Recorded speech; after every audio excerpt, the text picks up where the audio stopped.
কি হয়েছে দয়ার স্যার? এরা বলছে যে আমি নাকি ওকে গুলি করেছি। ওরা মিথ্যে বলছে, আমি জানি যে দয়া।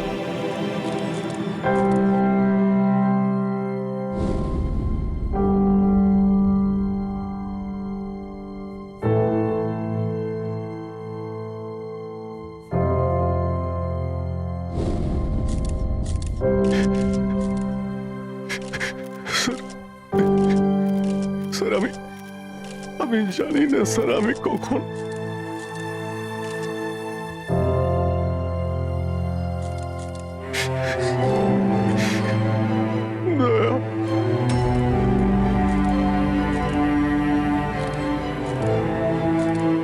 না অভিজিৎ, তুমি ভেতরে যেতে পারবে না।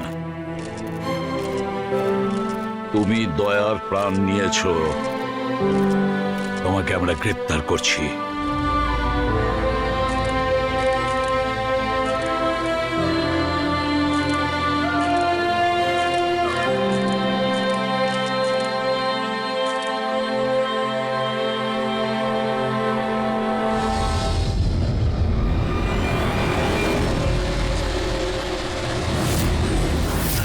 স্যার, যার খুন হয়েছে তার নাম ডিকে, একজন প্রাইভেট ডিটেকটিভ। ওর কাজের লোক লাশটা দেখেছে সকালে।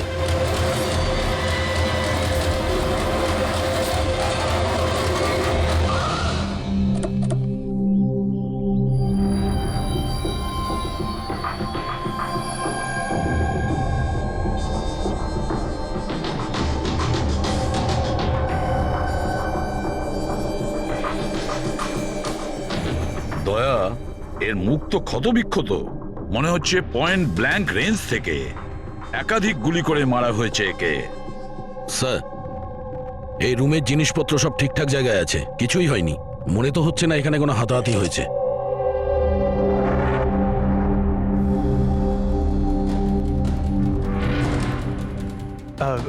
স্যার স্যার এই কাভার্ড আর লকার তো খোলা আছে, আর সব জিনিসপত্র নিজের জায়গায় আছে। দেখে তো মনে হচ্ছে যে কেউ এতে হাতই দেয়নি।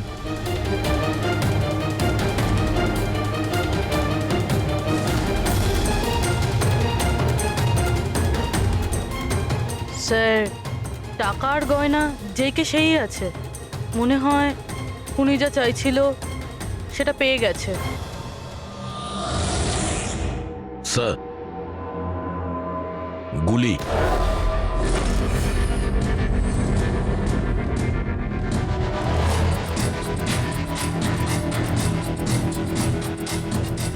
তিনটে গুলি চলেছে দয়া।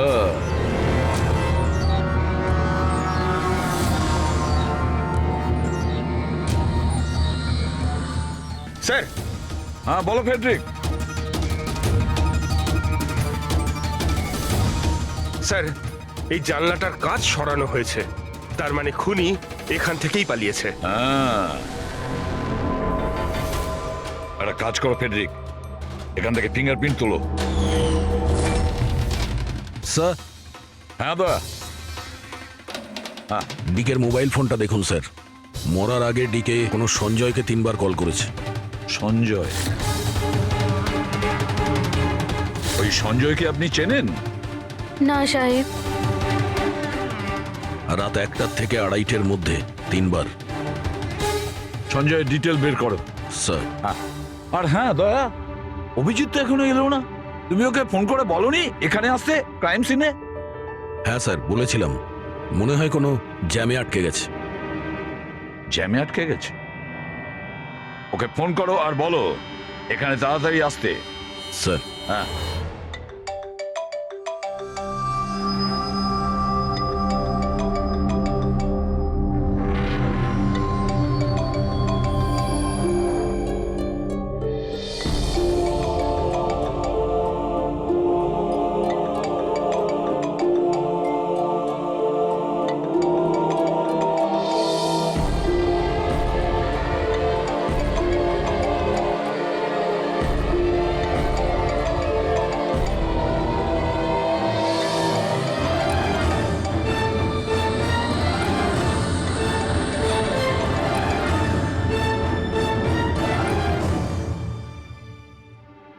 হ্যাঁ দয়া, অভিজিৎ কি বলছে? কোথায় ও?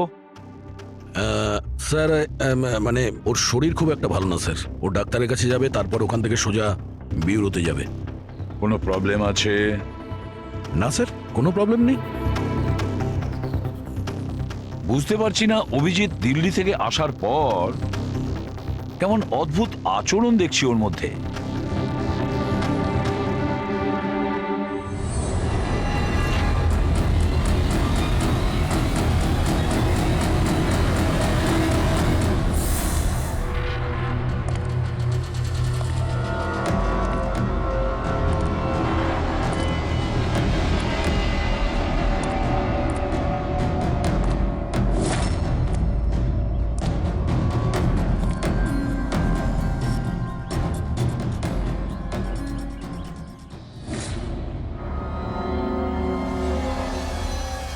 তোমার আমার সাহায্যের দরকার। তোমার? হ্যাঁ? আরে ভাই, তুমি হলে গিয়ে সিআইডি অফিসার।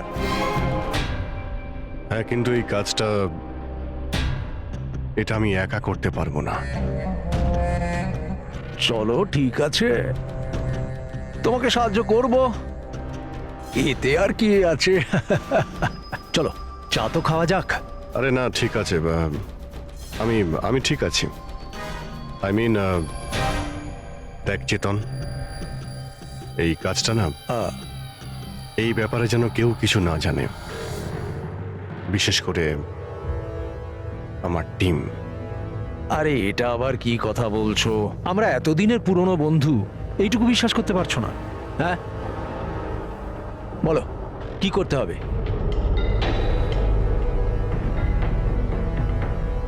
কাউকে ফলো করতে হবে, নজর রাখতে হবে, আর এর জন্য তোকে টাকাও দেব। কি কথা বলছো? বন্ধুত্বের মধ্যে টাকা? হ্যাঁ। আচ্ছা ঠিক আছে, যদি মনে করো টাকা দিয়ে দিও। ফলো কাকে করতে হবে?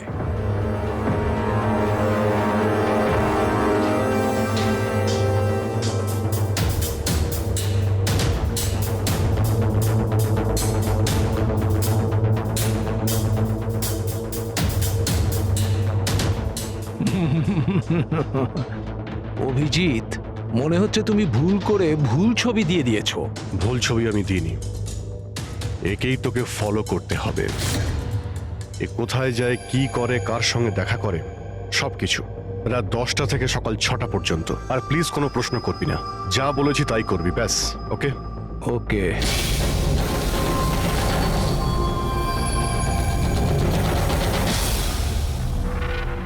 হয় অভিজিৎ পাগল হয়ে গেছে, না হলে বিরাট বড় কোনো গেম চলছে।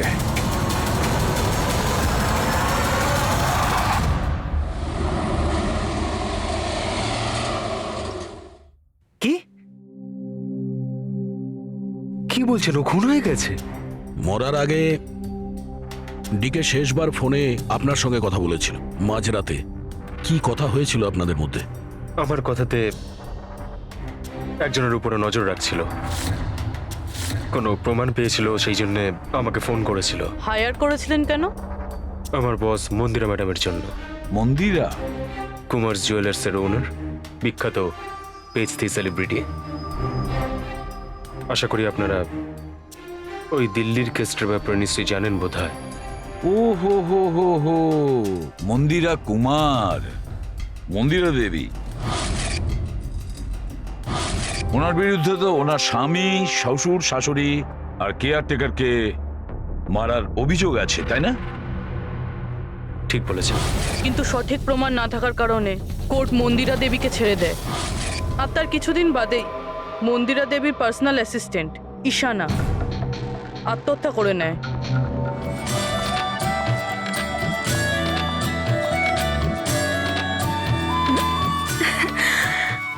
তুই হাই, আজও লেট হয়ে গেলি না? তাড়াতাড়ি যা, সঞ্জয় স্যার তোর ওয়েট করছে কখন থেকে। ও গড, সঞ্জয় স্যার তো তাড়াতাড়ি কেন চলে আসলেন? এসেও পড়েছেন আর খুব রেগে আছেন।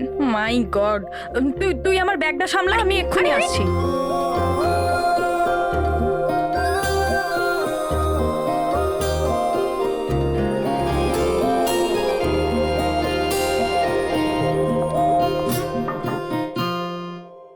মে I come in sir? Come in. Sorry sir, sorry I am so sorry sir. কটা বাজে বলো তো তুমি? এটা কোনো অফিসে আসার টাইম হলো?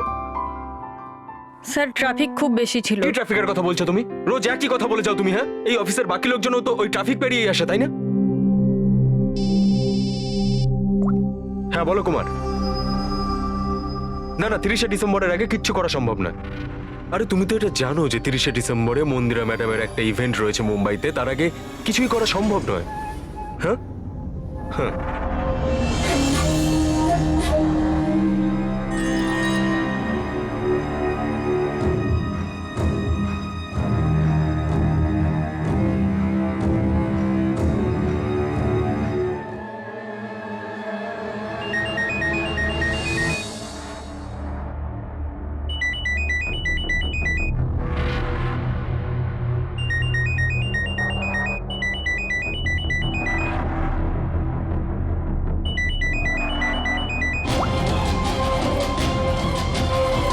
ঠিক আছে।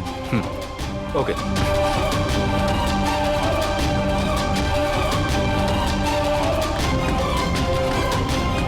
কি হলো? হ্যাঁ, কি হয়েছে নাকি? বাইরে ওভাবে কি দেখছো?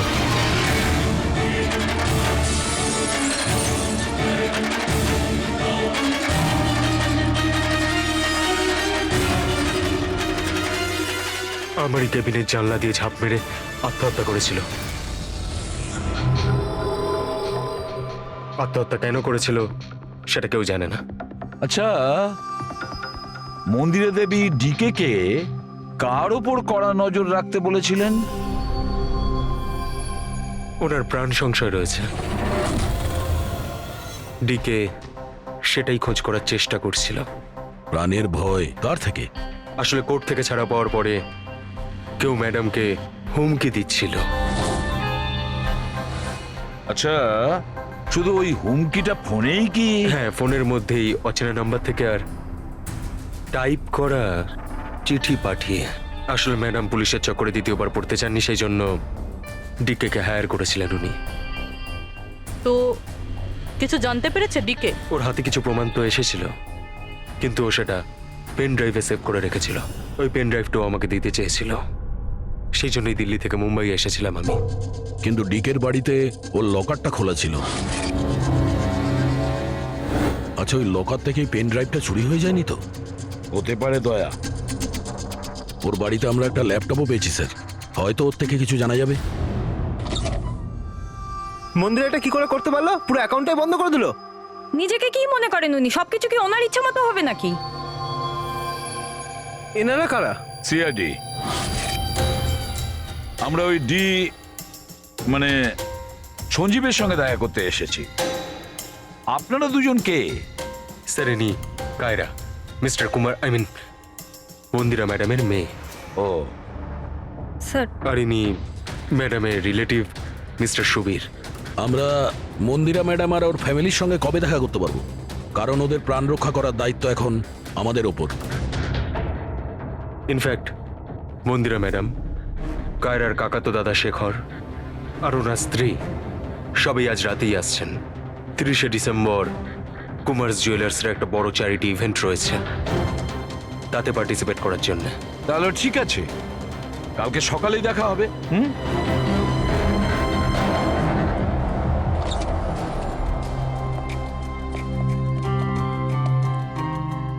এসব কি হচ্ছে? সিআইডি আমাদের পার্সোনাল ব্যাপারে ঢুকছে কেন?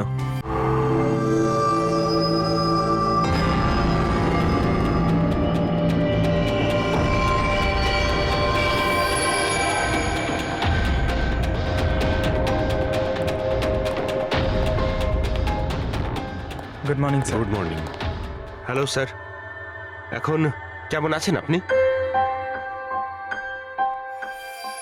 Murder investigation sir, private detective DK sir, বাড়িতেই মারা গেছে স্যার। এটা পুরো কেস ফাইল স্যার।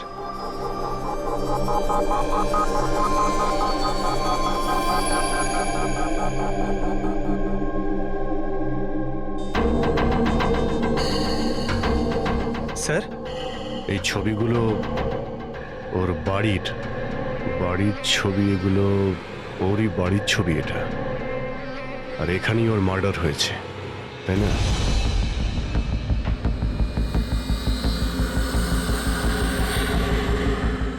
হ্যাঁ, এখানেই ওর মার্ডার হয়েছে। পঙ্কজ, ঘুরিয়ে কেন জিজ্ঞেস করছেন? আমরা এইমাত্র তো সেটাই বললাম।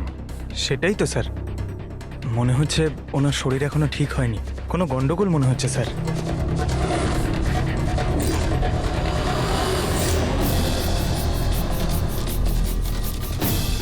অভিজিৎ,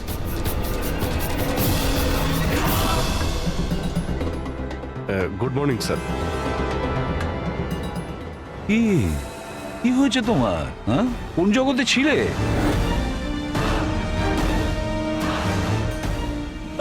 অভিজিৎ, তোমার শরীর খারাপ ছিল না? তাহলে ডক্টরের কাছে যাওয়ার কথা ছিল, এখানে কেন? হ্যাঁ মানে হ্যাঁ স্যার, ওই কিছুদিন ধরেই শরীরটা ভালো নেই স্যার, কিন্তু এখন ঠিক আছে। I am better now. Yeah, গোলমাল চলছে। স্যার, ডিকে সঞ্জয়কে যে পেন ড্রাইভটা দিতে যাচ্ছিল, ওর যে ডেটা আছে ওগুলো উদ্ধার করার যে একটা উপায় আছে স্যার।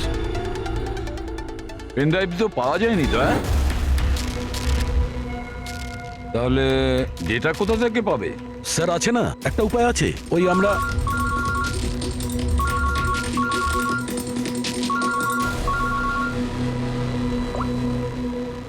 হ্যাঁ, বলো সলোকে।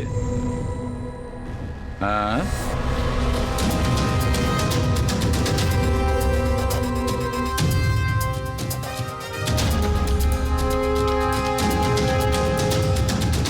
দয়া স্যার,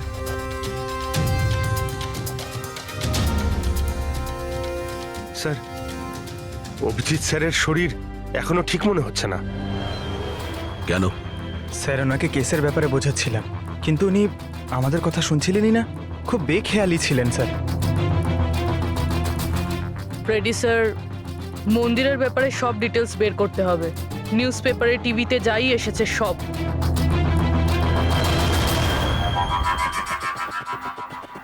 বাড়িতে ঢোকার একটাই রাস্তা আছে, মেন গেট।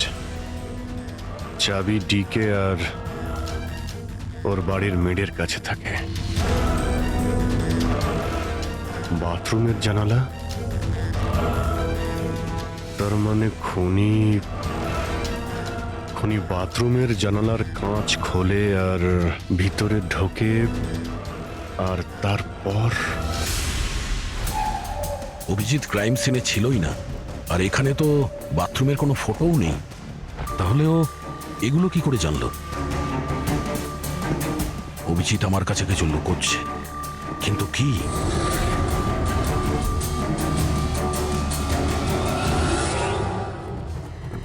ডিকের কম্পিউটার থেকে যে ডেটাগুলো ডিলিট হয়েছে সেটা ওর অনলাইন অ্যাকাউন্ট থেকে বের করা যেতে পারে। বাস একবার এই পাসওয়ার্ডটা ম্যাচ হয়ে যাক।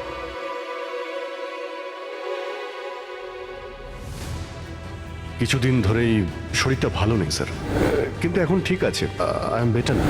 স্যার ওনাকে কেসের ব্যাপারে বোঝাচ্ছিলেন, কিন্তু উনি আমাদের কথা শুনছিলেনই না। খুব বেখেয়ালি ছিলেন স্যার।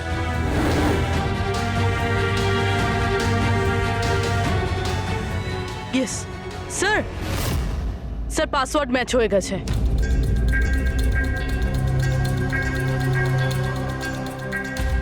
স্যার এতে তো ভিডিও রয়েছে, চেক করি। স্যার এটা তো ডিকের কম্পাউন্ডের ভিতরের ফুটেজ, এর মানে ওখানে সিসিটিভি ক্যামেরা আছে। আছে না, ছিল। আমাদের পৌঁছানোর আগেই কেউ বার করে নিয়েছে। কিন্তু বের কে করেছে? অন্য ভিডিওটা দেখো।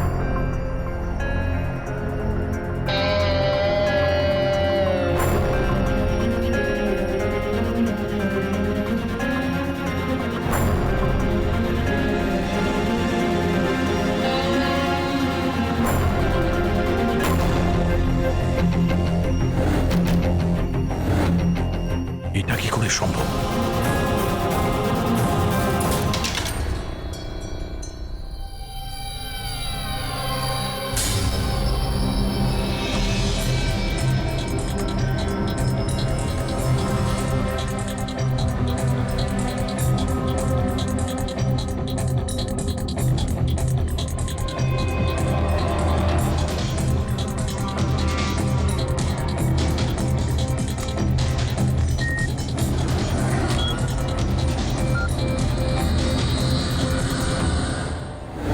ডক্টর সালুকে আপনি খুব ভালো করে ক্রস চেক করেছেন তো? মানে বন্দুক তো আমাদের কাছে নেই, তাই বলছিলাম কোথাও কোনো ভুল? না দা, কোনো ভুল নেই। আমি একবার নয় 10 বার ক্রস চেক করেছি। মানছি যে বন্দুকটা আমাদের কাছে নেই, কিন্তু বন্দুকের রেকর্ড তো আমাদের কাছে আছে।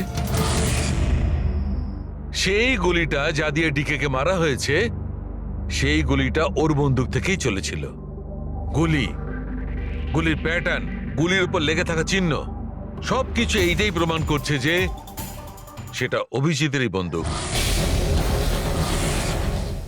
স্যার স্যার গুলি অভিজিতের বন্দুক থেকে চলেছে, কিন্তু তার মানে তো এটা নয় যে অভিজিৎ গুলিটা চালিয়েছে। এক্স্যাক্টলি স্যার, সেই কারণে আমি এই কথা এসিপি স্যারকে বলিনি, শুধুমাত্র আপনাদের সঙ্গে কথা বলেছি, যাতে আমি এই মামলা সুরাহা করতে পারি। কি তুমি এই কথাটা এসিপি কে জানাওনি? কি বলবো স্যার, কি বলবো ওনাকে? যেখানে আমার বিশ্বাস হচ্ছে না, তাহলে ওনাকে কি বলবো? তুমি যদি এই কথাটা বিশ্বাসই না করবে, তাহলে ফোন করে আমাকে কেন জিজ্ঞেস করেছিলে? যে বন্দুক থেকে ডিকে কে মারা হয়েছে সেই বন্দুকটা অভিজিতের না? কি এমন ছিল যার জন্য তুমি অভিজিৎকে সন্দেহ করেছিলে? কি ছিল ওটা? এই কারণে ডক্টর, যখন আমরা একটু পিছিয়ে দাও।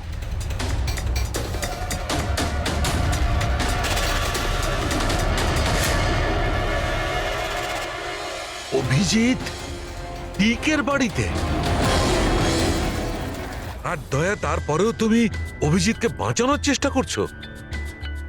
দেখো দয়া, অভিজিৎ আর তোমার বন্ধুত্বকে আমি খুবই শ্রদ্ধা করি, তার কদর করি, কিন্তু ডিউটি, নিজের দায়িত্ব, সব সম্পর্ক, সব বন্ধুত্ব থেকে বড় হয় না। আর এই কথাটা নিশ্চয়ই আমি তোমাকে বুঝিয়ে বলতে যাব না। স্যার পোক্ত কোনো প্রমাণ ছাড়া অভিজিৎ স্যারকে সন্দেহ? এটা প্রমাণ নয় তো কি পুরবি? অভিজিৎ ডিকের বাড়িতে ঢুকেছিল, এটা যদি প্রমাণ নয় তো কি পুরবি? অভিজিৎ স্যার ডিকের ঘরে গেছিল সেটা আমরা দেখেছি, কিন্তু উনি ডিকে কে মেরেছেন এটা তো আমরা দেখিনি। স্যার এটাও তো হতে পারে ওনার বন্দুক দিয়ে ডিকে কে অন্য কেউ মেরেছে। হতেই পারে, এটা হতে পারে যে অভিজিতের বন্দুক দিয়ে ডিকে কে অন্য কেউ মেরেছিল, কিন্তু এই অবস্থায় অভিজিতের বন্দুকটা অভিজিতের কাছে থাকার কথা নয়। তোমাদের কি অভিজিৎ এ কথা বলেছে? ও কি বলেছে যে ওর বন্দুকটা হারিয়ে গেছে? বন্দুক হারিয়ে যাওয়ার কোন রিপোর্ট দেখিয়েছে? ও সব সময় তোমাদের সঙ্গে ছিল, কিন্তু ও কি বলেছে যে অদ্ভুত পোশাক পরে ডিকের ঘরে কেন ঢুকেছিল, আর তাও বাথরুমের কাঁচ ভেঙে? বলো বলো। স্যার আপনার এই সমস্ত প্রশ্নের উত্তর আমি অভিজিৎকে জিজ্ঞাসা করব, কিন্তু ততক্ষণের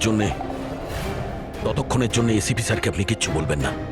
দেখো তোমরা এই ব্যাপারটা সামলে নাও, কিন্তু ব্যাপারটা আমার ভালো লাগছে না। Please doctor, please. ঠিক আছে, কাল সকাল পর্যন্ত। দয়া, আমি কাল সকাল পর্যন্ত তোমাদের সময় দিচ্ছি। হয় তোমরা সত্যিটা আবিষ্কার করো, নয় এই সমস্ত কথাটা নিজে এসিপি কে বলে দাও। তুমি যদি এসিপি কে কথা না জানাও তাহলে আমি নিজে প্রদ্যুমনকে এই সমস্ত ব্যাপারটা বলবো।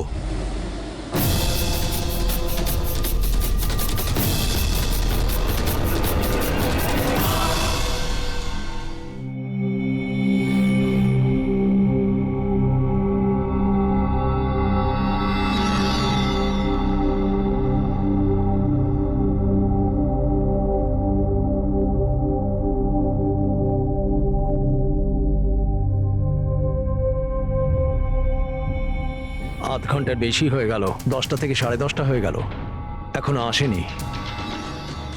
সারা রাত মনে হয় অপেক্ষা করতে হবে।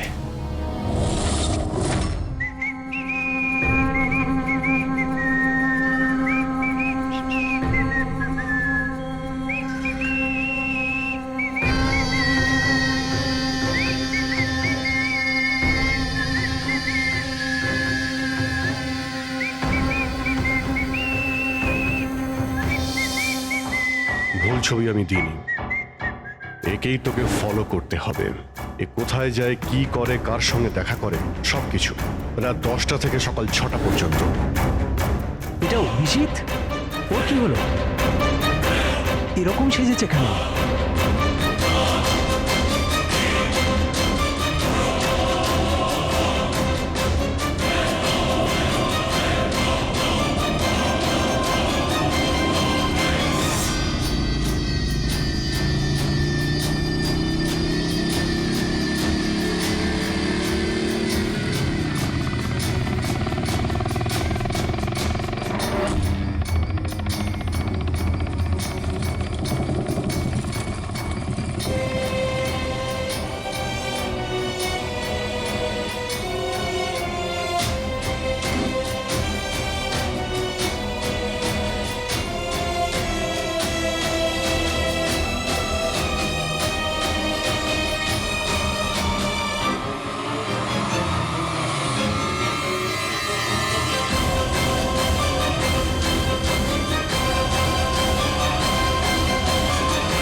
স্যার, দিল্লি থেকে সকলে এসে গেছেন। মন্দিরা ম্যাডাম, আমারা মন্দিরা ম্যাডামের দাওরের বউ, কায়রা মন্দিরা ম্যাডামের সৎ মেয়ে, সুবীর মন্দিরা ম্যাডামের বোনজি, শেখর মন্দিরা ম্যাডামের দেওরের ছেলে। আসুন ম্যাডাম, এনারা সিআইডি থেকে এসেছেন। এসিপি স্যার, ইনি ভালো হলেন- হয়েছে আপনারা এসে গেছেন। ডিকের খুনি কে সেটা জানা গেল? আরে আপনি তো এটা জানেনই যে আমাদের ফেমাস অ্যানুয়াল ইভেন্ট খুব তাড়াতাড়ি আসতে চলেছে। আই হোপ যে আপনি আমার সিকিউরিটির সব ব্যবস্থাই করে রেখেছেন। দেখুন, আপনি আমাকে ভুল ভাববেন না, কিন্তু আমি কোনো চান্স নিতে চাইছি না অ্যাকচুয়ালি।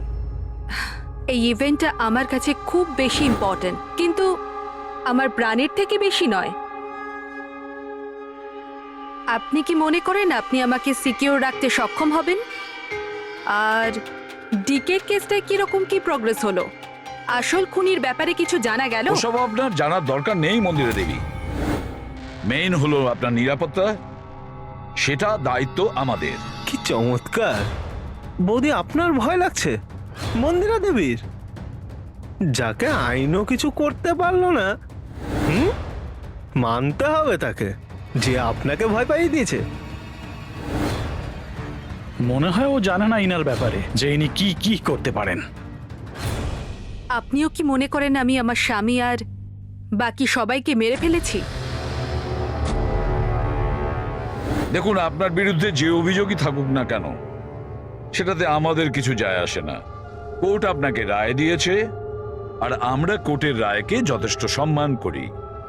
আপনি শুধু এটা বলুন, আপনি কাকে সন্দেহ করেন? কে এমন আছে যে আপনাকে মারতে চায়? সন্দেহ? হ্যাঁ, সন্দেহ। না না না, আমি কাউকেই সন্দেহ করছি না। বরং আমার এটা পুরো বিশ্বাস যে আমি মারা যাওয়ার পরে এরা সবাই খুব খুশি হবে। আর আমাকে মেরে ফেলার ষড়যন্ত্রেও এদের মধ্যেই কারো হাত আছে। And I am very sure যে ঈশানার আত্মহত্যাতেও এদের মধ্যেই একজনের হাত আছে। এবার আপনিই বলুন, এত ভালো প্রিয় আত্মীয় পরিজনরা থাকতে আমার শত্রুর কি দরকার? মম প্লিজ, তুমি আবার এই নিজের ইমোশনাল ড্রামাটা শুরু করো না। এখানে কোনো ক্রিমিনাল নেই যে তোমাকে মারতে চায়, রাইট? নিজেকে নির্দোষ ভাবা আর অন্যকে দোষী মনে করাটা এটা তো বৌদির পুরনো অভ্যেস। আই সোয়ার আমি তো এই গল্পটাকে বিশ্বাসই করি না। কে মারতে চায় তোমায়? আর কারা হুমকি দিচ্ছে? কোথায় আছে সে হুমকি দেওয়া লেটারগুলো? হ্যাঁ মন্দিরা দেবী, সেটা কোথায়? ওটা আমার মনে নেই, আমি ফেলে দিয়েছি। সি, আই নিউ যে তুমি এটাই বলবে। So convenient. ব্যাস, অনেক হয়েছে। আপনারা একে অপরকে দোষারোপ করা বন্ধ করুন। তবে একটা কথা খুব ভালো করে মনে রাখবেন, আমরা সবাইকে সন্দেহ করি, তাই সবাইকে বলছি, তার মানে হলো আপনাদের সবাইকে সন্দেহ করি, আপনাদের সবাইকে। আর একটা কথা, আমাদের পারমিশন ছাড়া আপনারা এই শহর ছেড়ে যেতে পারবেন না। কেউ শহর ছেড়ে যাবেন না। আর যদি দরকার পড়ে আমরা দ্বিতীয়বার তাকে ডেকে নেব। Thank you very much. Thank you.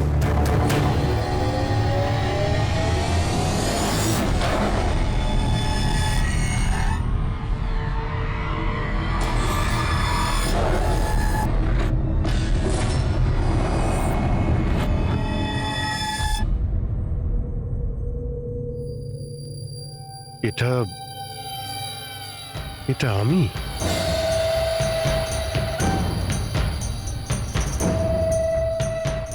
এই পোশাক পরে ঘুরছিলাম? এই পোশাক তো রোজ আমার ওয়াশিং মেশিনে ধোয়া হয়।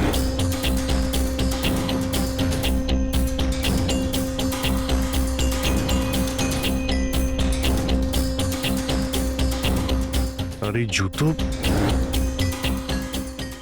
এগুলো এত নোংরা যেন আমি পরেছি, কিন্তু আমার মনেই নেই যে এই পোশাক আমি কখন পরেছি। সত্যি আমার কি হচ্ছে আমার সাথে? এই গাড়িতে কে আছে? হ্যাঁ, কার কার সঙ্গে আমি কথা বলছিলাম? না, আমি দেখিনি। তুমি কথা বলছো, তুমি সেটা জানবে। আর তুমি আমাকে চিনতেই পারলে না? আরে এই, তোর যদি সুইসাইডই করার হয় তাহলে তুই অন্য কোনো বড় গাড়ির সামনে জানা, আমার সামনে কেন এসেছিস? কিভাবে কথা বলছো? এরকম সেজে ঘুরছো কেন তুমি? এই, ইট ইজ মাই স্টাইল, টনির স্টাইল। তুই কে? আমি কে? আমাকে চেনো না? হ্যাঁ, আর এই টনিটাকে? আরে টনি আমি আবার কে? আরে অভিজিৎ, দেখো, কোনো কেসের জন্য তুমি যদি এরকম করে থাকো আমাকে বলে দাও, এভাবে ভয় দেখেও না। আচ্ছা আচ্ছা, কে অভিজিৎ? কিসের কেস?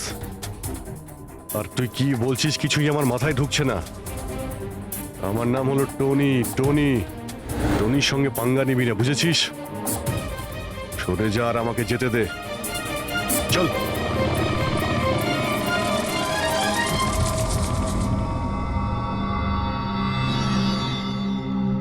এই অভিজিৎ নিজেকে টনি কেন বলছে? টনি? কে টনি? সত্যি তোমার কিছুই মনে নেই? না, আমার কিছুই মনে নেই, সত্যি বলছি আমি। তার মানে তুমি গাড়িতে ওদের সাথে কথা বলছিলে, তারপরে তুমি গেস্ট হাউসের ভেতরে গেলে। Guest house? হ্যাঁ, তার কিছুক্ষণ পরে তুমি বাইরে এলে। আমি গেস্ট হাউসের ভিতরে গেলাম? ভিতরে গিয়ে আমি কি করলাম? হ্যাঁ, তুই দেখেছিস কিছু করেছিলাম আমি? আমি কি করে দেখবো? আমি তো বাইরে ছিলাম না। সব কি হচ্ছে? আমাকে ওখানে যেতে হবে। কোথায়? গেস্ট হাউসের নাম কি? হ্যাঁ,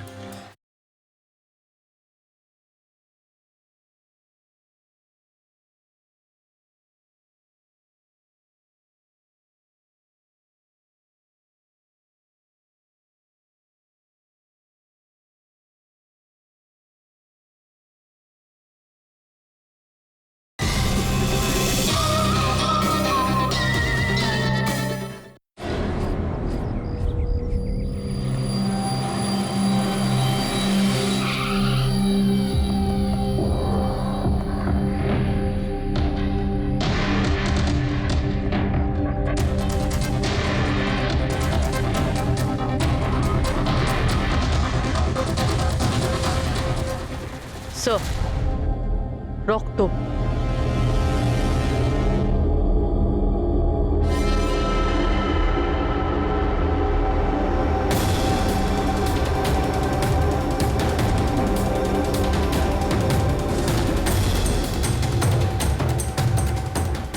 অভিজিৎ,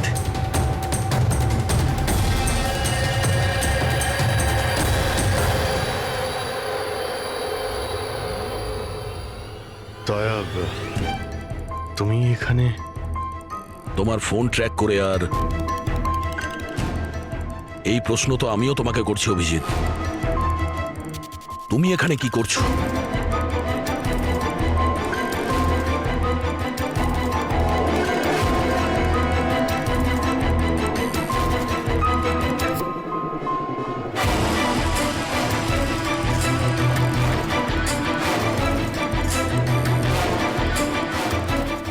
না, এটা আমি আমি আমি বলছি দয়া, এখানে এখানে কি হয়েছিল?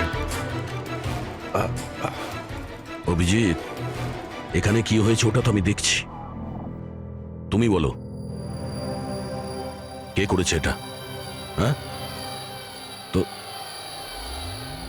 তুমি এদের দুজনকে মেরেছো? আমি অভিজিৎ, তোমাকে কিছু জিজ্ঞাসা করলাম।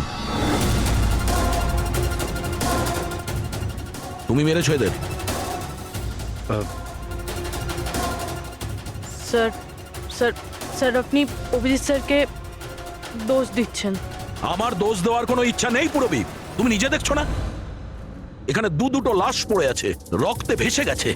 আর সিআইডি অফিসার অভিজিৎ লাশের মধ্যে থেকে এই ব্যাজটা তুলছে, বা এটা বলতে পারো প্রমাণ চুরি করছে। অভিজিৎ, আমি তোমাকে আবার জিজ্ঞাসা করছি, তোমার সাথে অপরাধীদের মতো ব্যবহার করতে আমাকে বাধ্য করো না। কি করবো দয়া, আমি কি বলবো? যদি আমি বলি যে এই কাজটা আমি করিনি, তুমি মানবে? যদি বলি যে আমি জানি না যে আমি করেছি নাকি করিনি, আই নো আমি ভুলভাল বলছি, কিন্তু কিন্তু তোমরা তো আমাকে চেনো। অভিজিৎ, আমার সামনে যে প্রমাণগুলো পড়ে আছে ওগুলো দেখে আমরা কিছু বলতে পারবো না। আমাকে আমার ডিউটি করতে হবে।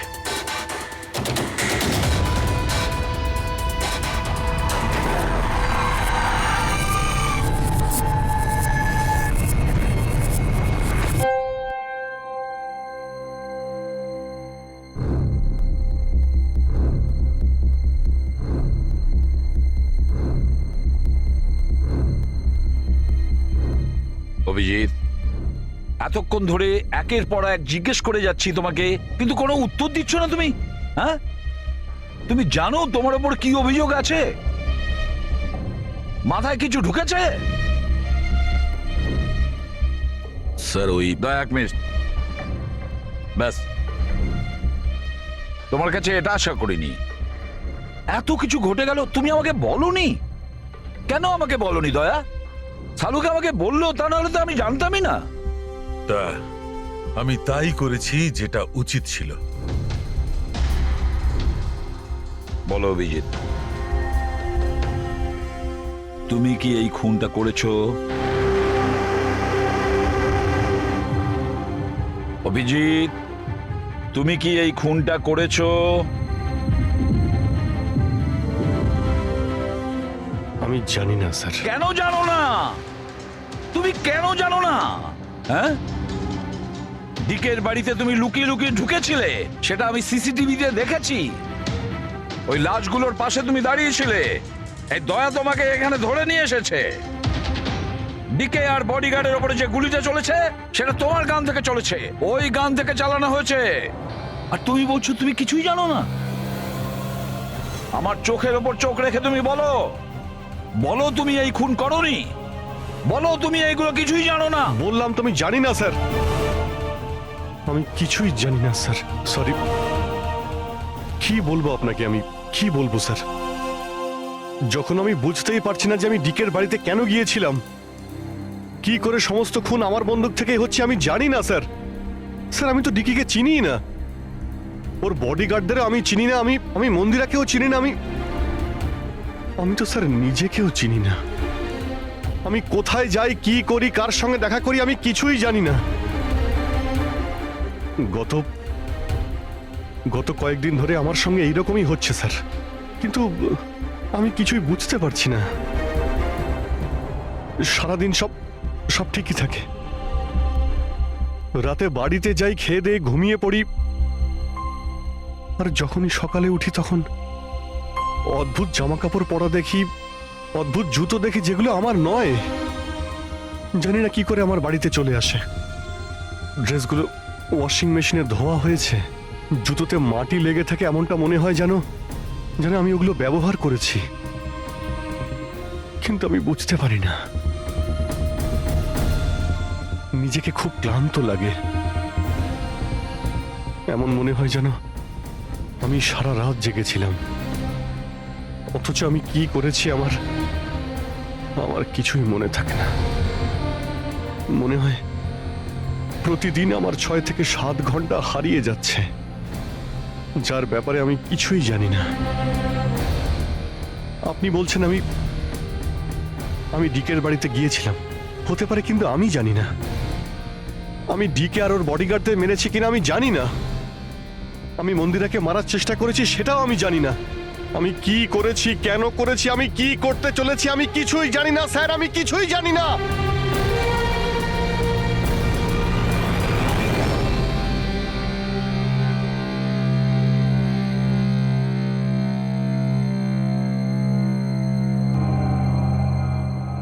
দেখো অভিজিৎ, এই মুহূর্তে তুমি নিজের জন্যে আর অন্যদের জন্যেও বিপজ্জনক। আমি তোমাকে একা ছাড়বো না, আমি তোমাকে নজরবন্দি রাখবো, আর দয়া তোমার ওপর নজর রাখবে।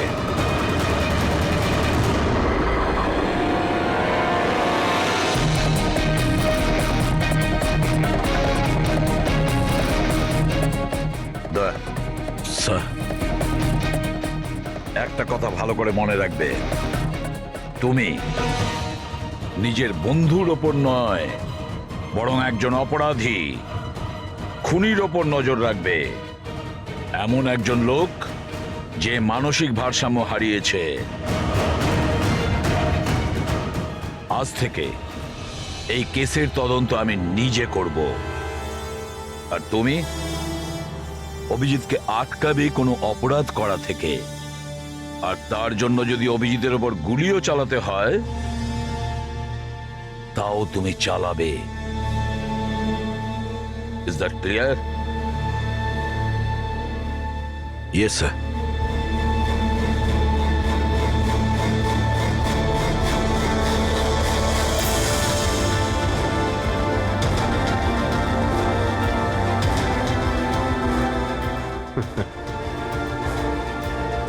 হাত করা পড়িয়ে দাও ভাই। শুনলে তো, মানসিক অবস্থা ঠিক নেই আমার, কখন কি করে বসি কিছুই জানি না। আটকাও আমায়, আমার হাতে আরো একটা অপরাধ হওয়ার আগে। আটকাও আমায় ভাই। আপনাদের অফিসার, আপনাদের সিনিয়র সিআইডি অফিসার আমারই প্রাণের পিছনে পড়ে রয়েছে, আর উনি তাদেরকেও মেরে ফেলেছেন যারা আমার সিকিউরিটিতে ছিল। আর আপনি নিশ্চিন্ত হয়ে বলছেন ভয় পাওয়ার কোনো কারণ নেই। ও আপনারই চোখের সামনে সবাইকে মেরে ফেলছে, তা সত্ত্বেও আপনি বলে যাচ্ছেন যে ভয় পাওয়ার কোনো কারণ নেই। আশ্চর্য! আপনি শুধু এটা বলুন, আমি আপনাদেরকে আর কি করে বিশ্বাস করব? আজ আপনাদের একজন অফিসার সিরিয়াল কিলার বেরিয়েছে, কাল আবার অন্য কেউ বেরিয়ে আসবে। মন্দিরা দেবী, অনেক হয়েছে, অনেক কথা বলে ফেলেছেন। আমাদের ইন্সপেক্টর অভিজিৎ একজন সৎ এবং সাহসী অফিসার, নিজের দেশকে রক্ষা করার জন্য, সাধারণ মানুষের রক্ষা করার জন্য নিজের প্রাণও দিতে পারে। সে কোনোদিন খুনি হতে পারে না। হ্যাঁ, ওর বিরুদ্ধে অভিযোগ আছে, 3-3টে খুনের অভিযোগ আছে। আপাতত এটা প্রমাণিত হয়েছে যে অভিজিৎ নিজের মানসিক ভারসাম্য হারিয়েছে। ও কি করছে ওর মনেই থাকে না। কার সঙ্গে দেখা করছে, কি বলছে, আর যখন নর্মাল হয়ে যায় কিছুই মনে থাকে না। তার মানে এই নয় যে ও একজন খুনি। আমি জোর দিয়ে বলতে পারি যে আপনার জীবন বিপন্ন, আর তাও আপনার এই আত্মীয় স্বজনদের কারণে। এক্সকিউজ মি, সব প্রমাণ আপনাদের অফিসারের বিরুদ্ধে পাওয়া গেছে, আর সন্দেহ আপনারা আমাদেরকে করছেন। হ্যাঁ, আমি সবাইকে সন্দেহ করছি। উনি তো আপনারই অফিসার, আপনি তো ওকেই বাঁচাবেন। এই 3টে খুনই কিন্তু ইন্সপেক্টর অভিজিতের গান থেকে চলা গুলিতেই হয়েছে। আর আপনি বলতে চাইছেন যে এই কাজটা আমাদের মধ্যে কেউ করে থাকতে পারে? আরে আমাদের কাছে আপনার ওই অফিসারের গানটা কোথা থেকে আসবে? শেখর বাবু, খুব তাড়াতাড়ি আমরা খোঁজ নিয়ে নেব যে ইন্সপেক্টর অভিজিতের গান আপনার কাছে কিভাবে গেল। আর মন্দিরা দেবী, আপনাকে একটা রিকোয়েস্ট করি, 30শে ডিসেম্বর আপনার যে ইভেন্টটা আছে সেটা ক্যান্সেল করবেন না। এই একটাই সুযোগ আছে খুনিকে ধরার জন্য, কারণ খুনি ওই ইভেন্টে নিশ্চয়ই আসবে।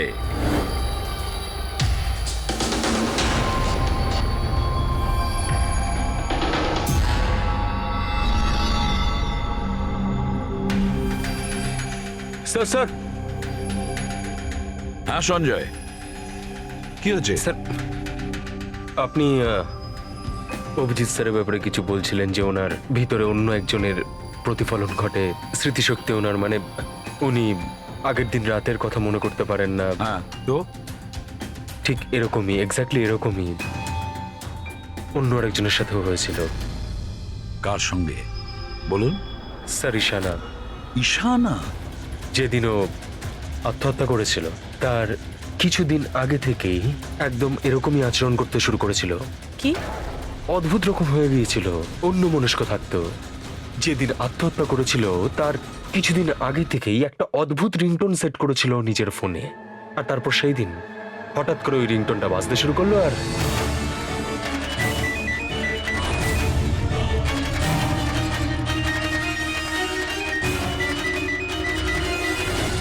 স্যার ওকে দেখে মনে হচ্ছিল ও যেন নিজের মধ্যেই নেই।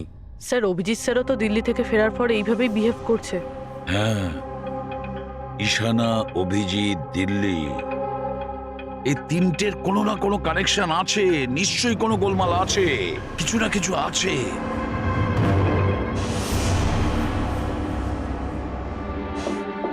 কফি। আরে খেয়ে নাও ভাই, কিছুই মেশাইনি। আমি এখানেই আছি, পালিয়ে যাচ্ছি না। অভিজিৎ, তুমি এই কথাগুলো লুকিয়েছো কেন আমাদের থেকে? লুকোতে হয়েছিল ভাই, কি করব আমি?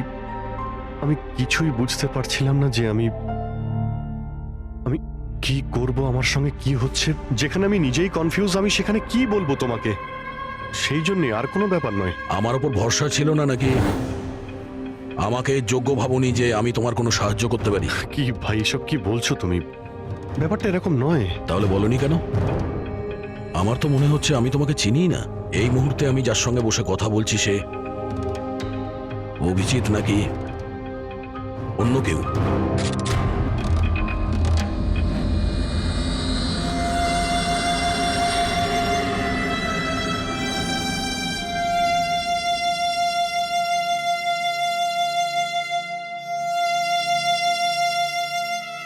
আমি তোমার কোনো ক্ষতি করব না, অভিজিৎ হই বা টনি। স্বপ্নেও তোমার কোনো ক্ষতি করব না, বন্দুক দেখানোর দরকার নেই। বিষয়টা তা নয় যে তুমি আমার কোনো ক্ষতি করবে। বিষয় এটা যে আমি এখানে শুধুমাত্র আমার ডিউটি করছি, আর আমি কোনো চান্স নিতে চাই না। আমি তো তোমাকে হয়তো চিনি না।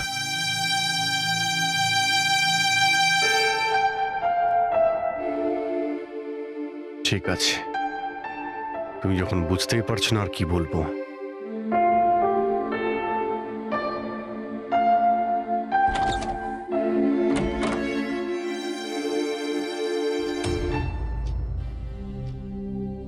ডক্টর মহেশ, আমি আপনাকে পুরো ব্যাপারটা জানিয়েছি। এবার আপনি বলুন আপনার কি মনে হচ্ছে? দেখুন, এক্ষুনি আপনারা যেটা বললেন যে এই অভিজিৎ আর ঈশানার ব্যাপারে, এটার থেকে তো একটা ব্যাপার একদম পরিষ্কার যে দুজনের কন্ডিশনই একদম সমান। Artificially induced split personality. এটাকে যদি সোজা ভাষায় আপনাদের বোঝাই তাহলে এই কন্ডিশনে পেশেন্টের মস্তিষ্কে তার এই নিজের ব্যক্তিত্ব ছাড়াও অন্য আরও একটা ব্যক্তিত্ব প্ল্যান্ট করা হয়, যেটা কোনো বিশেষ কারো আদেশ বা নির্দেশ অনুযায়ী চলাচল করে। আর এটাকে এমনভাবে সেট করা হয় যাতে ওই ব্যক্তিত্ব বিশেষ ধার্য করা সময়ে বিশেষ ধরনের ট্রিগার পেলে ওই ব্যক্তিত্বকে সম্পূর্ণ প্রভাবিত করে। আর যতক্ষণ এই প্রভাব চলতে থাকে সে পুরনো ব্যক্তিত্বের বিষয়ে না তো কিছু জানতে পারে আর না তার সেই পুরনো ব্যক্তিত্ব সম্বন্ধে কিছু স্মরণে থাকে। এটা হলো মানুষের মস্তিষ্ক। এই মস্তিষ্কের দুটো ভাগ রয়েছে।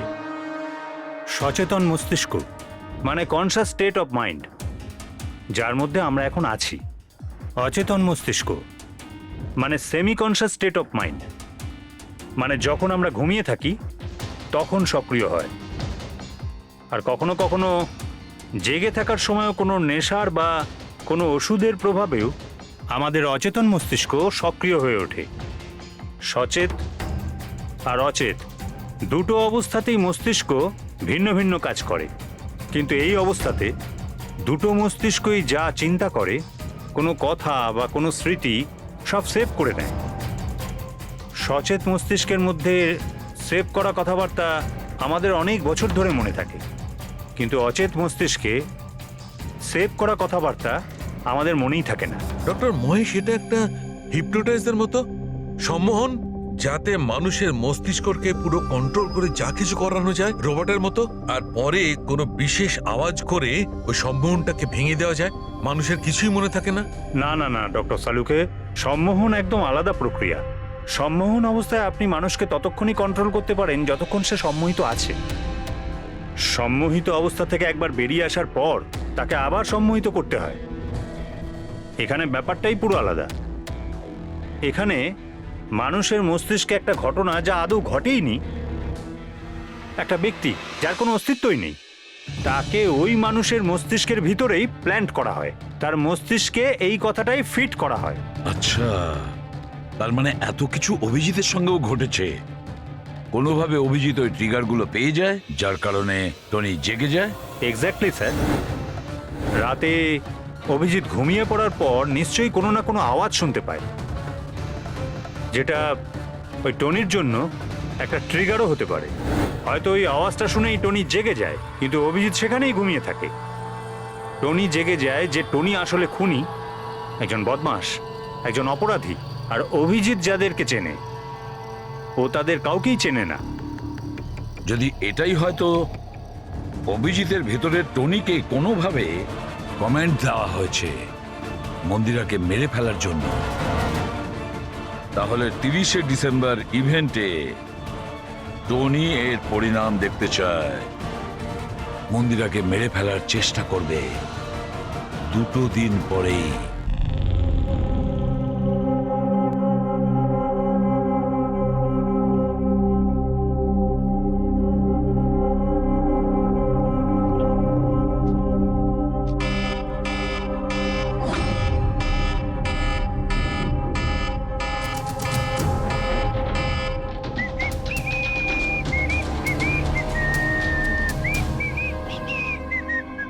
অভিজিৎ, অভিজিৎ, কোথায় তুমি?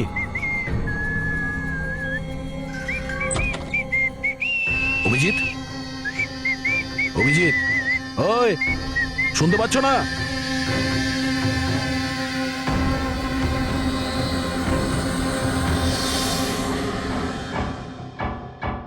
কে রে তুই? তুই আমার বাড়িতে কি করছিস? অভিজিৎ, টনি, তুমি এখান থেকে পালাতে পারবে না। তুমি এখানে নজরবন্দি আছো, এই ঘরের ভেতরেই থাকতে হবে, বুঝেছো? টনিকে তার কাজ করতে দে।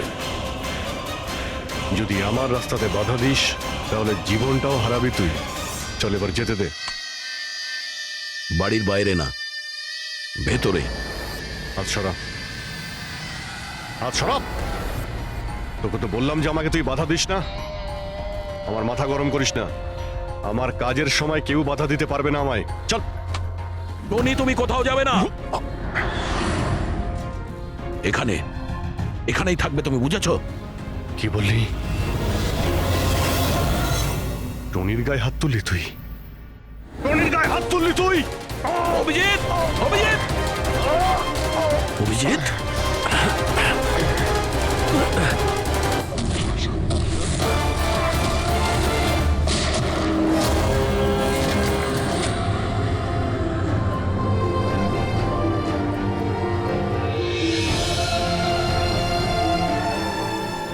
স্যার দয়া, কি হয়েছে? কি হয়েছে দয়ার স্যার? এরা বলছে যে আমি নাকি ওকে... দয়া। না অভিজিৎ, তুমি ভেতরে যেতে পারবে না।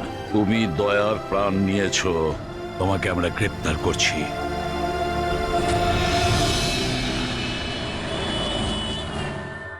ঈশানার ফোন রেকর্ডে ডক্টর তানিয়ার নাম কয়েকবার এসেছে। আপনাদের মধ্যে কেউ চেনে ডক্টর তানিয়াকে? আত্মহত্যা করার আগে উনি ডক্টর তানিয়ার সাথে দেখা করেছিলেন কি? এই ডক্টর তানিয়া কোনো ডেন্টিস্ট নয় তো?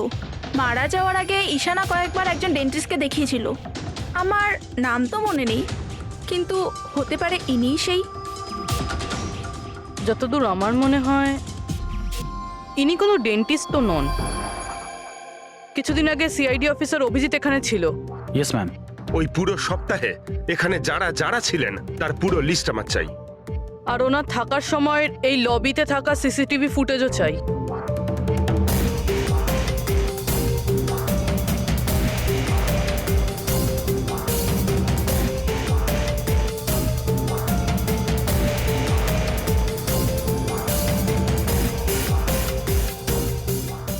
এক মিনিট পজ করুন। এই মহিলাকে যার সাথে অভিজিৎ স্যার কথা বলছে? পুরবি, এই লিস্টটাতে ডক্টর তানিয়ার নাম আছে। উনি এখানেই ছিলেন যতদিন অভিজিৎ স্যার এখানে ছিলেন। মনে হচ্ছে ওই মহিলাই। কি নাম এই মহিলার? ম্যাম, ডক্টর তানিয়া সপ্তাহখানেক ধরে এখানেই ছিলেন। স্যার, এই তানিয়ার সাথে দেখা করতেই হবে। স্যার, তানিয়া মুম্বাইয়ের প্যারাডাইস হোটেলে রয়েছে। টিকিট পাবো না আমি মানেটা কি? লুক, আমাকে এক্ষুনি ইন্ডিয়া থেকে বাইরে যেতে হবে। Do you understand? Yes. Doctor Tania? হ্যাঁ, আপনি কে? ঈশানার বন্ধু, সিআইডি অফিসার পুরবী।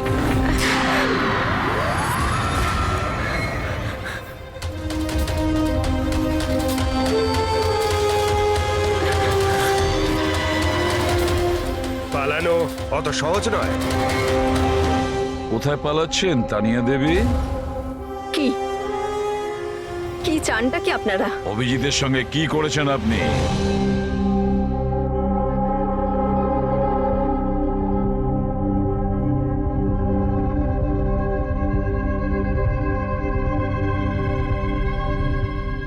ঈশানা আর অভিজিতের ব্রেনের ওপর আমি এক্সপেরিমেন্ট করেছি। ঈশানাকে আত্মহত্যা করার জন্য আর অভিজিৎকে একটা মার্ডার করানোর জন্য আমি প্রোগ্রাম করেছিলাম। কিভাবে কিভাবে সেই প্রোগ্রামটা করেছেন? আর্টিফিশিয়ালি ইলিউশন স্প্লিট পার্সোনালিটির সাহায্যে আমি দুজনের ব্রেনটাকে সেট করি, আর নিজের সেট করা শিডিউলের অনুযায়ী এই দুজনকেই এরকমভাবে প্ল্যান করেছি যে কোনো রকমের আওয়াজ হোক বা রিংটোন বাজুক, আর যখনই আওয়াজ হোক না কেন ওদের সমস্ত অর্ডারগুলি মানতে হবে যে কোনো উপায়ে। ওই ফোন নাম্বারটা যেখান থেকে ওনার কাছে ফোন আসে, কার নাম্বার সেটা? ওটা একটা পিসিও নাম্বার। ঈশানাই আমাকে এই নাম্বারটা দিয়েছিল অভিজিতের ব্রেনে ফিট করার জন্য। কি বললেন আপনি? কি বললেন আপনি? অভিজিৎকে এসব করার জন্য ঈশানা আপনাকে বলেছে? হ্যাঁ। আর ঈশানা যে আত্মহত্যা করেছে সেটা কি? সেটার কারণ কি? ওটা আসলে ঈশানা নিজেই বলেছিল আমাকে করতে। হোয়াট? হ্যাঁ, বলেছিল তো ঈশানাই, বাট আই এম শিওর নিশ্চয়ই এর পেছনে কোনো না কোনো কারোর হাত আছে, যার বিষয়ে আমি জানি না। কেন? সে কেন এগুলো করবে? হয়তো ওর কোনো দুর্বলতা ছিল। যে করেই হোক অভিজিৎকে ওই পরিস্থিতি থেকে বের করতে হবে। নিয়ে চলো একে। চলো। ও বাইরে বেরোতে পারবে না। কেন? আমি অভিজিতের ব্রেনকে প্রোগ্রাম করেছি। সম্মোহন নয়, যে ইচ্ছে হলো আর ভেঙে দিলাম।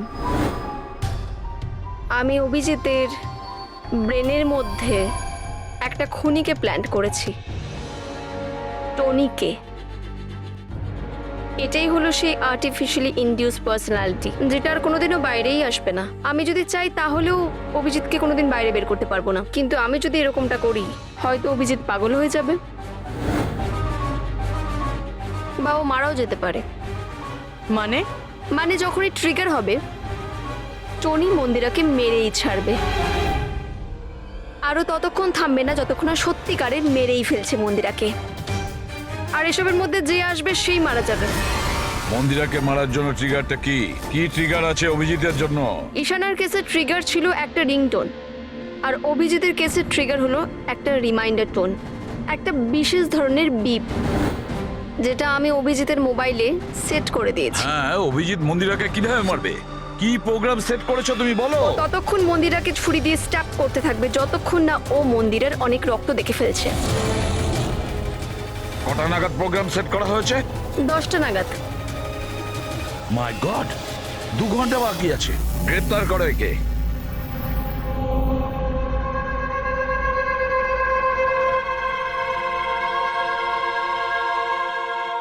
জীবনে কখনো ভাবিনি স্যার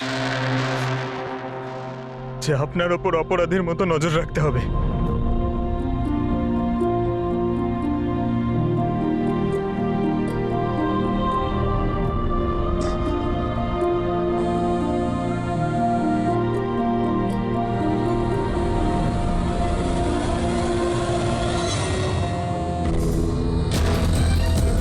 পঙ্কজ, ড্যাম ইট, ফোনটা ধরো।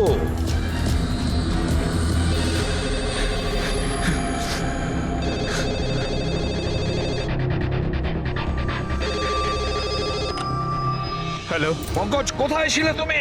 মোবাইলটা ধরোনি কেন? সরি স্যার, আমার ফোন সাইলেন্টে ছিল। স্যার আমি এখানেই আছি অভিজিৎ স্যারের কাছে। শোনো আমার কথা, এক্ষুনি তুমি অভিজিতের ফোনটা সুইচ অফ করো। কি স্যার, ফোন সুইচ অফ করবো? ওর ফোন সুইচ অফ করো যেভাবে আমি বলছি, এখনই, এই মুহূর্তে। অভিজিৎ স্যারের ফোন স্যার? পঙ্কজ, প্রশ্ন করো না, যা বলছি তাই করো। অভিজিতের ফোন বন্ধ করো। দেখো, হাতে আমাদের সময় নেই। অভিজিৎ যে কোনো সময় খুনি হয়ে যেতে পারে। যাও তাড়াতাড়ি। না না,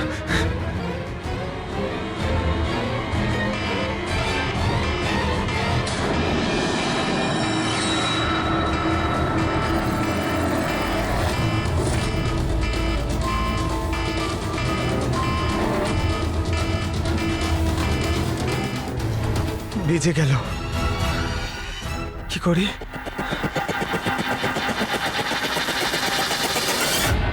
অভিজিৎ স্যার, অভিজিৎ স্যার কোথায় গেলেন? Abhijit sir, Abhijit sir,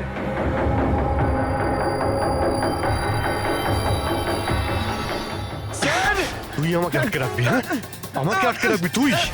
টনিকে? হ্যাঁ, টনি আর টনির কাজের মাঝে যে আসবে তাকে মরতে হবে, মরতে হবে তাকে।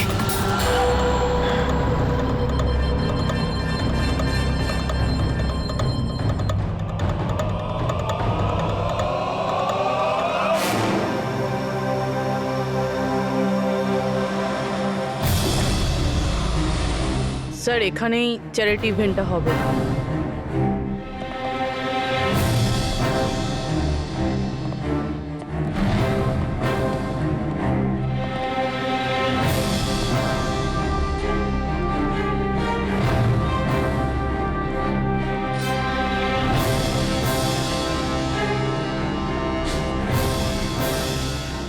আপনারা এখানেই দাঁড়ান প্লিজ।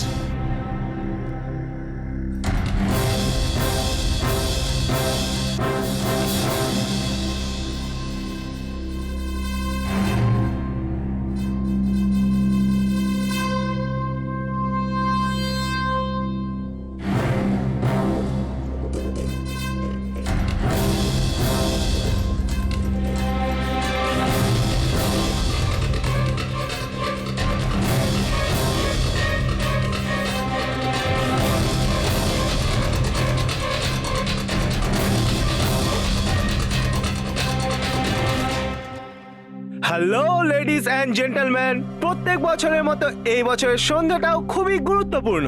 কারণ হলো মন্দিরা জুয়েলার্স অ্যানুয়াল চ্যারিটি ইভেন্টের জমা করা সম্পূর্ণ টাকাটা দিল্লি ও মুম্বাইয়ের বিভিন্ন অনাথ আশ্রম আর বৃদ্ধাশ্রমগুলিতে দেওয়া হবে।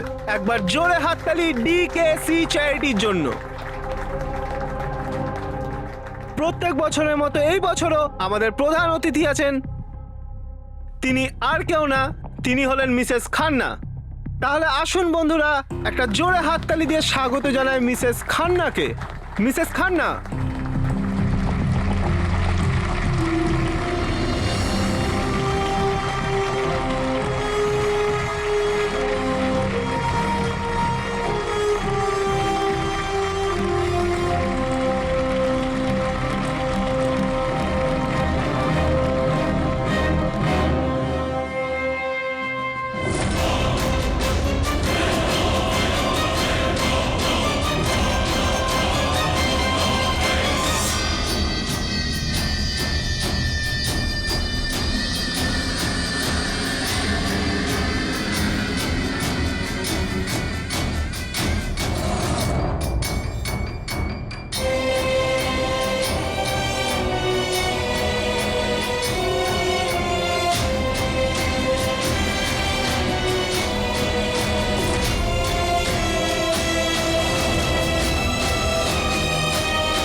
Abhijit sir, Abhijit sir,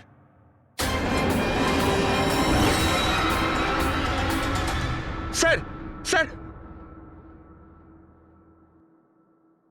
lights on. Sir, sir, Abhijit ঠিক আছে? স্যার, স্যার, ওকে তাড়াতাড়ি নিয়ে চলো, তাড়াতাড়ি এসো।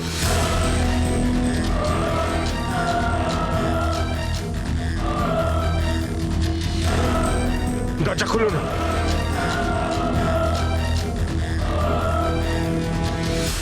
মন্দিরা দেবী,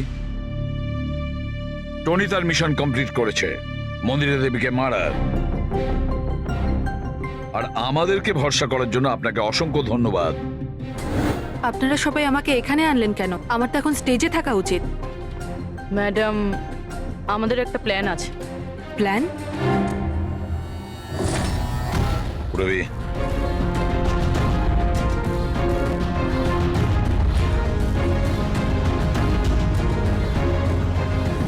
লাইটস অফ। মন্দিরা দেবী,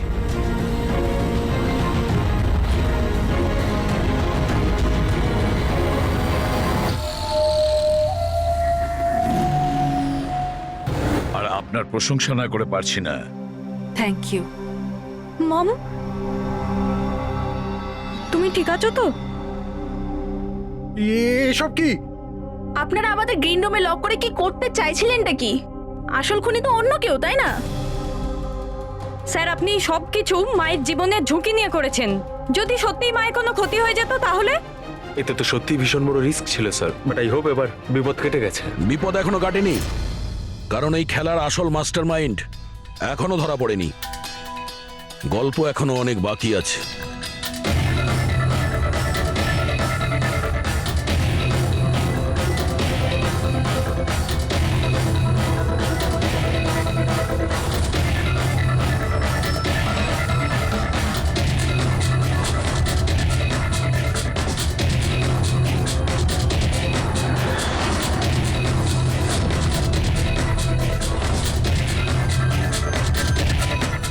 হলো? আমাকে দেখে ভালো লাগলো না?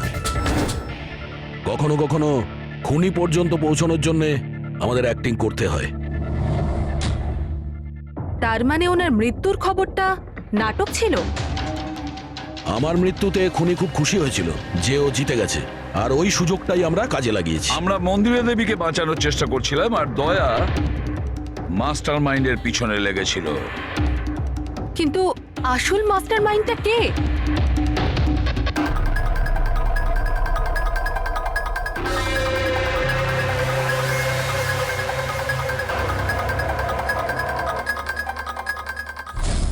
এই, স্যার, স্যার কেউ এই, পালালো ধরো স্যার। ওকে!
অপরাধের রাস্তা সবসময় সংকীর্ণ হয়ে থাকে।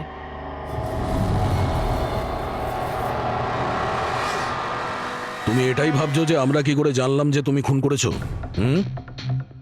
আমরা তো এটা জানতাম যে এই মাস্টারমাইন্ড মন্দিরা দেবীর নিজেরই কোনো লোক। তাই আমার মৃত্যুর পরে আমি সব থেকে আগে এটা খোঁজ নিয়েছি যে আপনাদের মধ্যে কে সে যে অভিজিৎকে চিনতো বা দেখা করেছেন। তারপরে আমার মনে এলো যে ক্রাইম ব্রাঞ্চের সেমিনারের জন্য অভিজিৎ দিল্লি গিয়েছিল। ওই সেমিনারে আসা লোকেদের লিস্ট যখন আমি দেখলাম তখন জানলাম যে কায়রাও গিয়েছিল। ক্রিমিনাল সাইকোলজির স্টুডেন্ট কায়রা। আর তানিয়াকে জিজ্ঞাসাবাদ করার পরে আমরা জানতে পারলাম যে ঈশানাই এই সমস্ত কাজ করতে বলেছে। ওই সময় ঈশানার মা সরকারি হাসপাতালে অ্যাডমিট ছিলেন, আর তার কিছুক্ষণের মধ্যেই ঈশানার মাকে বেসরকারি হাসপাতালে যেখানে অ্যাডমিট করা হয়েছিল সেখানকার পুরো খরচ মিস কায়রা করেছিল। আর সবচেয়ে বড় ক্লু, ওই পিসিও যেখান থেকে অভিজিৎ স্যারের কাছে অর্ডার আসতো, দয়া স্যার সেখানে নজর রেখেছিল, আর সেখানেও তোমাকে দেখা গিয়েছিল। Okay fine, I give up. মেনে নিচ্ছি যে আপনারা খুবই স্মার্ট, কিন্তু স্যার এই কথাটা তো আপনিও মানবেন তাই না, যে আমিও অনেক স্মার্ট? হ্যাঁ, স্মার্ট তো তুমি বটেই। ক্রিমিনাল সাইকোলজির একজন ব্রিলিয়ান্ট স্টুডেন্ট যে সৎ মায়ের থেকে নিজের পুরো পরিবারের খুনের বদলা নিতে চেয়েছিল। লোকেদের মস্তিষ্ক নিয়ে খেলা করা আর তাদের নিজের চক্রব্যূহে ফাঁসানো, এটাই এনার বিশেষত্ব। তাই আমি ভাবলাম যে এনাকে এনারই পদ্ধতিতে মেরে দিলে কেমন হয়। সেই কারণেই আমি ঈশানার সাথে দেখা করি, আর তারপর ডক্টর তানিয়ার সাহায্য নিই। She was mad, she wanted to do an experiment. তারপর আমি ঈশানাকে অনেক বুঝিয়েছি, অনেক বোঝানোর পরে শি ওয়াজ রেডি। ওই এক্সপেরিমেন্ট নিজের উপর করায়, কিন্তু somehow I was never convinced. আমি সবসময় কনফিউজ ছিলাম যে ওই এক্সপেরিমেন্টটা করতে পারবে না। আর ঠিক ওই সময় আমার সাথে দিল্লিতে অভিজিতের দেখা হয়, আর ওনার সাথে দেখা হওয়ার পর আমি ভাবলাম যে এত সৎ আর ভালো অফিসার থাকা সত্ত্বেও এই এক্সপেরিমেন্ট অন্য কেউ কেন করবে? তারপর আমি আর ডক্টর তানিয়া অভিজিৎকে ব্যবহার করি।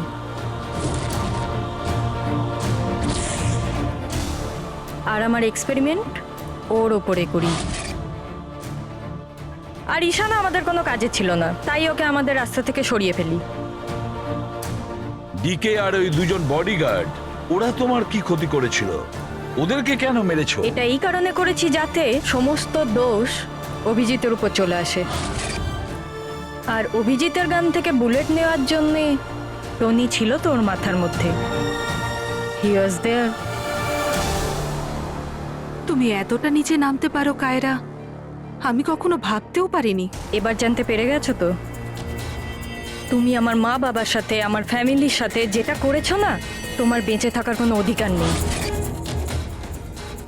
আমি এইসব এই কারণেই করেছি যাতে আমি প্রুভ করতে পারি যে পৃথিবীর যে কোনো মানুষের মস্তিষ্কের সাথে খেলা যেতেই পারে, তা সে যত বড়ই সিআইডি অফিসার হোক।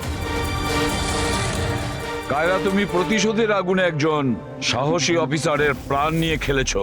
আর তাছাড়াও 4 জন নিরীহ লোকের প্রাণ নিয়েছো।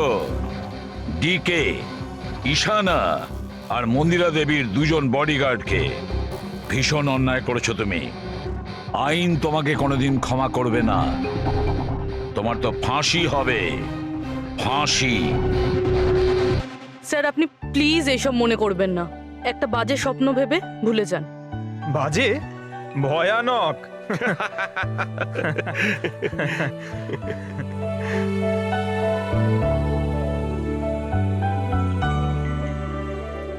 বস, হ্যাঁ বলো সালুকে, বলো। কেস তো সলভ হলো। হ্যাঁ, কেস তো সলভ হলো, কিন্তু কিন্তু কি? বস, অভিজিতের মস্তিষ্কে যে টনিকে প্ল্যান্ট করা হয়েছিল, সেই উদ্দেশ্যটা সফল হয়েছে। তারপরে এখন আর কেউ ট্রিগার ধরবে না, ওর কানের সামনে কেউ গান করবে না, যার কারণে অভিজিৎ টনি হয়ে যেত। হ্যাঁ হ্যাঁ, কিন্তু বস, কিন্তু কি? বস, কথাটা এই, টনি অভিজিতের মস্তিষ্ক থেকে কখনো যাবে না। কি? টনি অভিজিতের পার্সোনালিটির অংশ হয়ে গেছে বস। কেউ জানে না যে কবে, কখন, কোথায় সামনে এসে যাবে।